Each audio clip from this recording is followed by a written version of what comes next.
자, 오늘 같이 볼 사주 병오년 신축월 경진 일생이 되는 것이죠. 같은 경금이 축월에 태어난 사주 명식이 되겠습니다. 뭐 비슷비슷한 거니까 같이 한번 이렇게 갖다 놓고 같이 비교 분석하는 것도 나쁘지 않다라고 볼 수가 있겠네요. 자, 이렇게 한번 봅시다. 자, 오늘 공부 이것도 어차피 생시는 정해진 것이 아니기 때문에 같이 이렇게 보시면 좋겠죠. 자, 이것도 경금이 축월에 태어난 사주 명식, 경금이 축월에 태어난 사주 명식입니다. 단 이 사주 둘이 차이가 있다라고 하는 것은 얘는 정화가 뿌리가 없는 정화가 물론 수라에 뿌리를 둘 수 있다라고 하더라도 매우 미약하게 투출되어 있는 것이고요. 이 사주 같은 경우는 그래도 연이 병오년에 해당이 되기 때문에 병화가 5에 이렇게 통곤을 하고 있습니다. 그래서 병화로서는 경금을 단련할 수 있겠고요. 그 다음에 시지 오중 정화, 잠깐 다시요.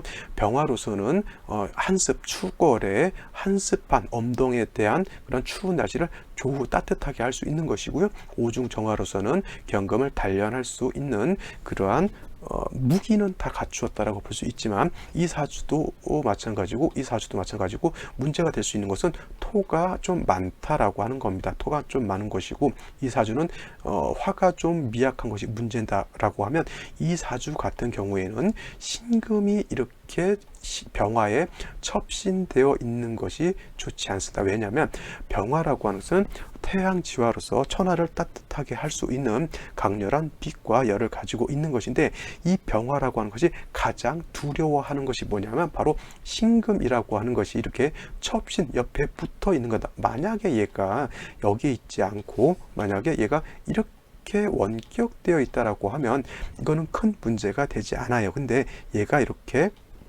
첩신되어 있다라고 하면 얘 병화하고 신금하고 서로 합을 하려고 하는 겁니다. 병화 입장에서는 신금이 정제에 해당이 되는 것이고 신금인 입장에서 병화를 보게 되면 정관에 해당이 되죠. 내 남편이고 내 처에 해당이 되기 때문에 서로 합을 해요. 근데 이게 합을 한다고 해서 병신 합해서 수로 화하는 것이 아니라 서로 뭐예요? 이거는 탐합한다라고 해요. 서로 합하느라고 서로 연애하느라고 병화는 병화로서 조우를 해야 되는데 조우하는 일을 안 한다고 하는 겁니다. 그래서 병화가 있다 하더라도 조우하는 공력이 매우 크게 떨어진다라고 하는 것이고 그 다음에 목이라고 하는 것이 좀 있다라고 하면 목이 화를 생해 주기 때문에 좀 더 화의 기운이 좀 강해질 수 있는데 이 사주도 마찬가지로 토가 너무 많아지게 된다라고 하면 좀 문제가 될 수 있는 겁니다. 그래서 이러한 경우에는 생시가 뭐예요? 갑목 같은 것이나 있게 되면 갑신시 정도 되겠죠. 이렇게 갑신시가 된다라고 하면 좀 더 화를 생해 줄 수 있는 그런 좋은 생시로 될 수 있는 것으로 볼 수가 있겠고요. 근데 을료시 같은 경우는 좋지 않아요. 을료시는 어떻게 이 사주가 좋지 않냐면 이거는 진유합금이 돼서 금이 다시 왕해지는데 이거는 병신이 합해서 안 좋아지는 것이고 이거는 을목이 있다라고 하면 또 을경이 합하게 되니까 이거는 다합이 돼요. 다합이라고 하는 것은 뭐냐면 합이 많다라고 하는 거예요. 지지로 진유합 이 한 개에 을경합이 한 개, 병신합이 한 개, 이렇게 해서 합이 벌써 3개가 되죠. 다합이면 지무원달이라고 했어요. 뜻이 있는데 그 뜻을 오래 멀리까지 지구력 있게 밀어붙이지 못한다고. 합이 많다라고 하는 것은 쉬운 말로 다정다감하다라고 하는 뜻입니다. 그래서 다합인 사람들이 사람이 좋고 인정이 많고 하는 것은 좋은데 작심삼일 내지는 자기가 뭔가 어떤 계획을 세워서 진득하게 밀어붙이는 힘은 매우 좋지 않다라고 하는 것이고요. 이 사주 같은 경우도 토가 많아지는 것은 별로 좋지 않습니다. 예를 들어서 병술시가 된다라고 하면 이것도 마찬가지로 진술충이 되게 되기 때문에 토가 너무 왕해지게 되면 화가 이것도 많이 떨어진다라고 하는 겁니다. 근데 이 생시가 어떤 생시였냐면 무인시가 됐다라고 하는 겁니다. 무인시가 된다라고 하면 자, 축월에 아까도 이 사주도 설명할 때 말씀드렸지만 축월에 진토를 깔고 있고요. 축월에 술토를 가지고 있는 중에 토가 이렇게 투출하게 되면 이것도 매금이 될 수 있는 그런 우려가 굉장히 크게 되고요. 그 다음에 이 인목을 가지고 토를 재야 되는데 수기가 부족하게 되면 목이라고 하는 것은 토를 제할 수 있는 그냥 목극토라고 하잖아요. 목국토라고 해서 목이 토를 극하게 되는데, 토가 너무 많고 그 다음에 토가 너무 많고 목이 너무 약하게 되면 약한 뭇간목으로서, 인중간목으로서 토를 완벽하게 제어하기는 매우 어렵다라고 하는 겁니다. 그 다음에 또 한 가지, 이게 관성이 이렇게 있으니까 근묘화실이라고 하거든요. 근묘화실, 이렇게 관성이 연간에 있게 되면, 연주에 있게 되면 결혼을 좀 대체적으로 일찍 한다라고 볼 수는 있겠지만, 그것도 근묘화실이라고 해서 무조건 연간에 있으니까 일찍 한다라고 보면 안 되는 것이고요. 안 되는 것이고, 대운을 항상 같이 겸해서 봐야 돼요.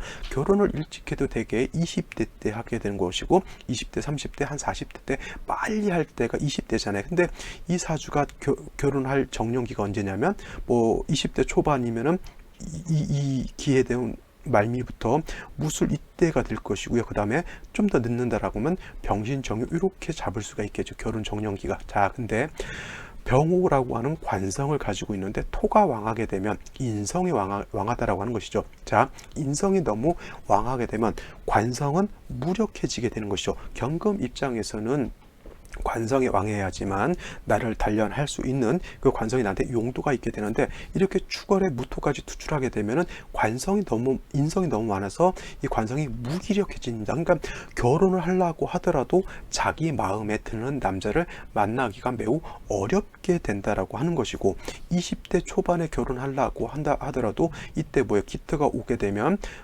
어차피 이 기토라고 하는 것은 화를 또 설기시켜 주는 것이고, 해수가 온다 하더라도 이거는 물론 인해 한목이 돼서 목이 왕해지는 쪽으로도 볼 수 있겠지만, 수라고 하는 것은 기본적으로 화의 기운을 약화시키는 역할을 한다라고 하는 겁니다. 더더군다나 이 사주가 결혼 정년기인 20대 때 무술대운이죠. 그러면 다시 토가 너무 태중해지면서 보시면 진술충이 되죠. 그러면 아까도 말씀드렸지만 토충이라고 하는 것은 붕충으로서, 여기다 쓰면 안 되죠.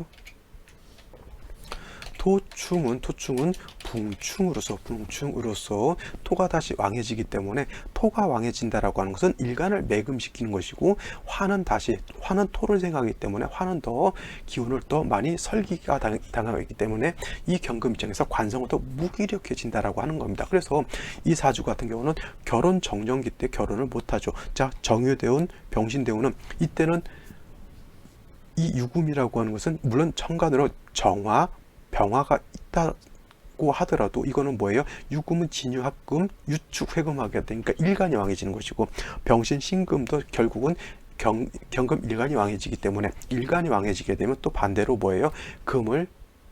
화를 갖다가 무시하는 거예요.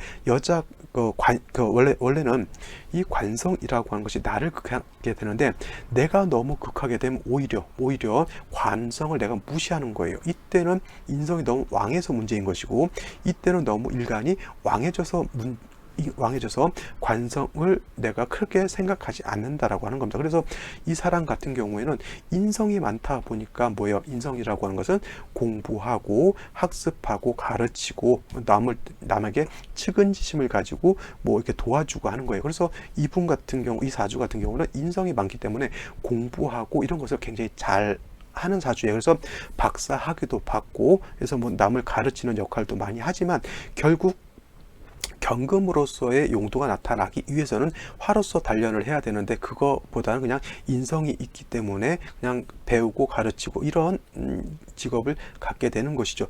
그 다음에 결혼을 언제 했느냐? 결혼을 아직도 좀 많이 이렇게 하지를 못해가지고 아직도 좀 결혼을 못하고 있는 그러한 상황에 있다라고 그때 제가 이렇게 본 기억이 있습니다. 그래서 이런 경우에는 중요한 건 뭐냐면, 너무 토가 많게 되면, 아까 제가 모왕자세 한다 그랬잖아요. 모왕자세 하게 되면 관성이 무기력해진다라고 하는데, 바로 포인트가 있는 겁니다. 포인트. 그래서 인성이 너무 많게 되면 관성이 무기력해지기 때문에, 그래서 여자 같은 경우에는 특히나 결혼을 좀 늦게 하는 경향이 있고, 아니면은 내가 남자를 마음에 들어서 데리고 들어오게 되면, 인성이 많다라고 하는 건 나의 어머니가 나에 대한 간섭이 많다라고 하는 뜻이잖아요. 그래서 내가 좋아서 남자를 데리고 오면 엄마가 항상 마음에 안 들어 해요. 그러다 보니까 내가 마음에 들면 엄마가 싫고, 엄마가 데리고 오는 남자는 내가 마음에 들지 않고 하다 보니까 계속 결혼이 또 늦어지는